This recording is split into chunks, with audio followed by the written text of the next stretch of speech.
aujourd'hui, c'est que la situation en République démocratique du Congo ressemble à celle de la Tunisie.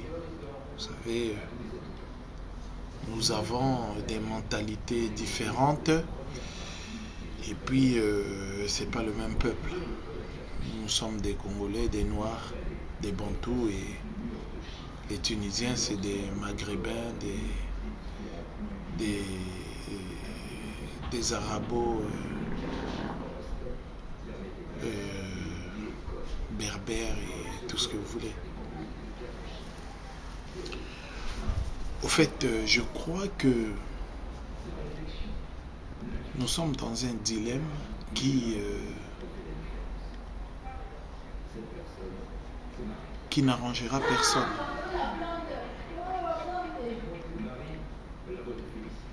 Le gouvernement en place en République démocratique du Congo a manifesté toutes les intentions de truquer les élections. La commission électorale nationale indépendante, c'est une commission mise en place par le gouvernement et avec leur constitution, ils ont interdit le vote étranger parce qu'ils savent que 90% des Congolais à l'étranger ne les aiment pas. Et comme troisième crime, moi j'appelle ça, ils ont autorisé l'élection à un seul tour. Nous savons que toute cette structure établie par le gouvernement en RDC, au fait c'est un préparatif à la tricherie, puisque si nous partons du principe d'élection à deux tours, il sera difficile de proclamer la victoire d'une personne. Vous voyez. Et si nous partons du principe des élections à un tour, on peut facilement dire que tel ou tel a gagné les élections. Mais si on se base aussi des chiffres pour essayer de voir qui c'est qui a gagné les élections, nous saurons que c'est la personne qui recueille le plus de sondages. Nous tous, nous, les Congolais de la diaspora et la majorité des Congolo-Africains, nous sommes pour le candidat de la démocratie. Et nous savons que le candidat de la démocratie, c'est Etienne Tshisekedi Wamulumba, que je profite pour saluer, et que nous savons que cet homme a la qualité de redresser le Congo sur le train de la démocratie. Dites-moi, Etienne Tshisekedi ira assassiner des Congolais, pourquoi? Raisonnons un peu. Bon, parlons un peu du principe de la résonance. Pourquoi Tshisekedi ira assassiner les Congolais? Parce que à ce stade, il faut considérer cette personne comme un père de famille. Vu son âge, vu son expérience. On ne peut pas prendre Etienne Tshisekedi et mettre devant un Joseph Kabila pour discuter de quoi? Depuis que ce président est au Congo, il n'y a jamais eu des emplois. On l'est d'entendre qu'il y a des emplois, mais à la place, vous entendez qu'il y a des crimes. Une dame a été tuée, un homme a été tué. Pourquoi? Parce qu'il défend le droit. Mais pourquoi Etienne Tshisekedi ira assassiner? Pourquoi il ira tuer quelqu'un?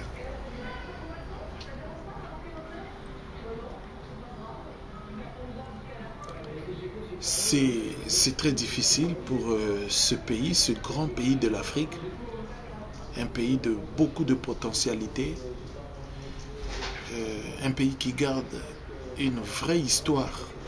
Nous savons que si nous parlons de l'histoire, le Congo a une histoire. Des grands hommes comme des Patrice Emery Lumumba qui ont cherché l'indépendance et qui l'ont trouvée. Il y a un ministre au Congo, monsieur Lambert Mende, ministre de la Communication. Un homme que je trouve vachement débile dans ses propos et ses déclarations qui ressemblent à des contes de fées qui essayent d'expliquer que Joseph Kabila Kabange, Hippolyte Kanambe, de son vrai nom, est un nationaliste lumumbiste.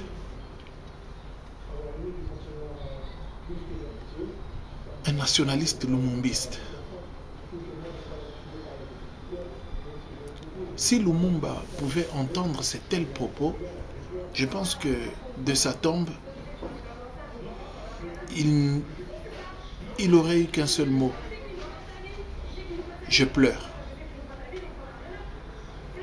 Comment on peut traiter une personne qui autorise le viol des femmes, qui sont nos mères, qui autorise le non-droit, qui autorise des crimes par-ci par-là, qui pille la richesse du pays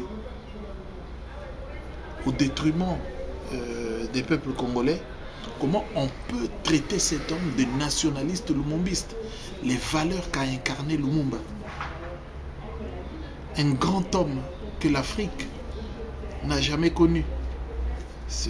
Je les salue tous les grands hommes, je sais, je peux les citer quelques-uns. À l'exemple de Sédar Senghor, de Nelson Mandela, de Patrice Emery Lumumba.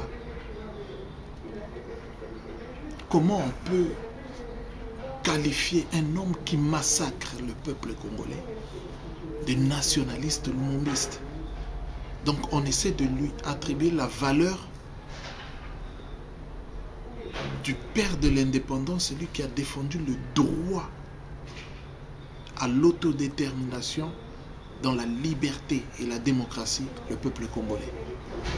Je crains que le mois de novembre replonge le pays dans une espèce de révolution.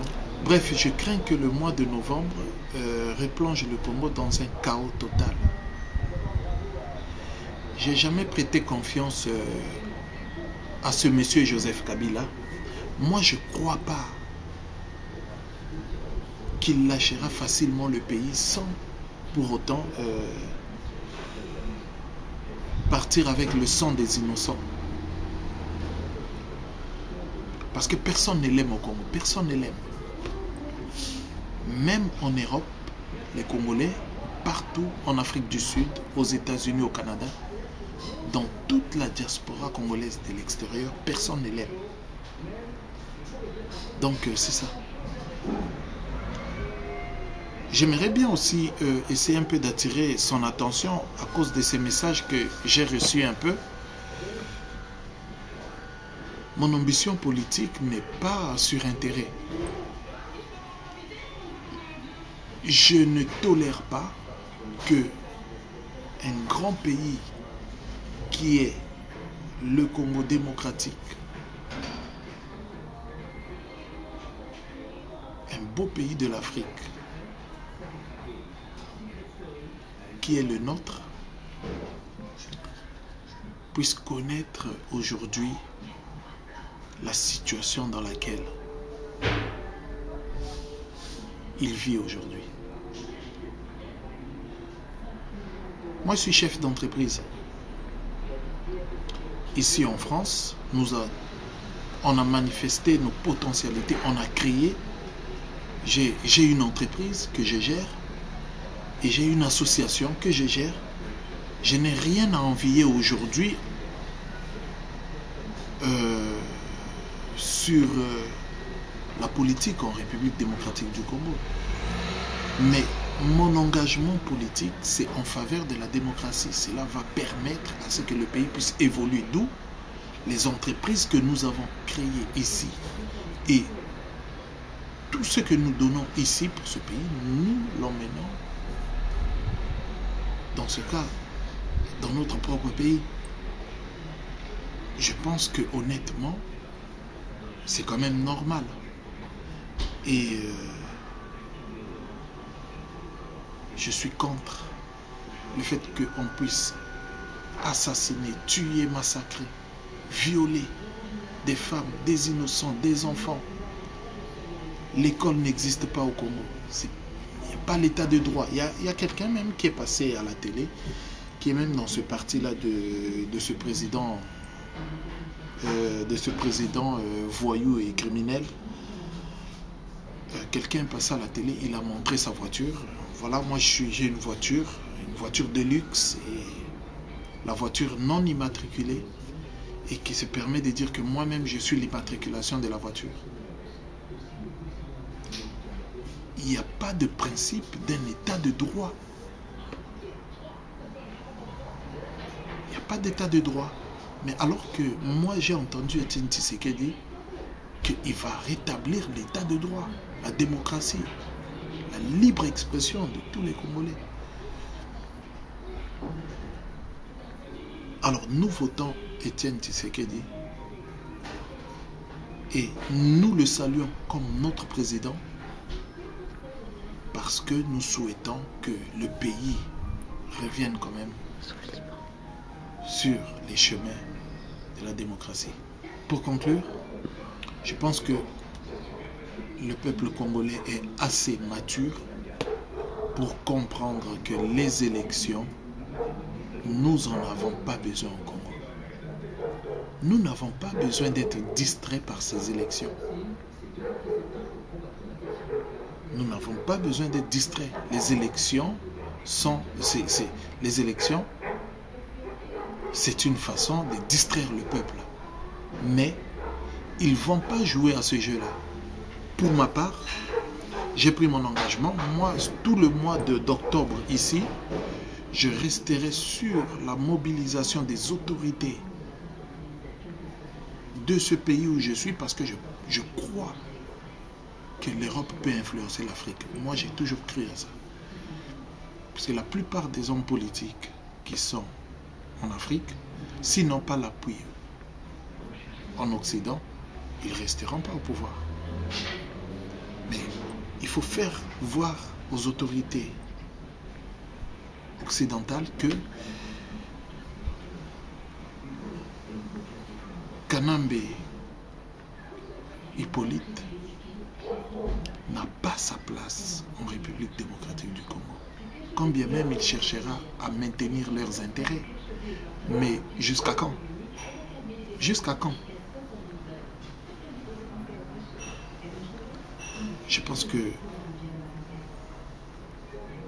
le Congolais saura comprendre et le Congo sera un pays libre, démocratique et un pays où tout le monde viendra vivre sans problème. Nous avons au Congo une diversité. Nous avons des blancs, des noirs, des arabes. Nous avons des lions, nous avons des mouches et nous avons toute une diversité botanique, zoologique. Moi, je souhaite que les gens viennent au Congo, qu'ils découvrent le Congo et qu'ils disent que oui, nous avons fait erreur dès le commencement d'un pays qui était un paradis. Que Dieu bénisse le Congo, que Dieu bénisse les Congolais. Merci, salut à tout le monde.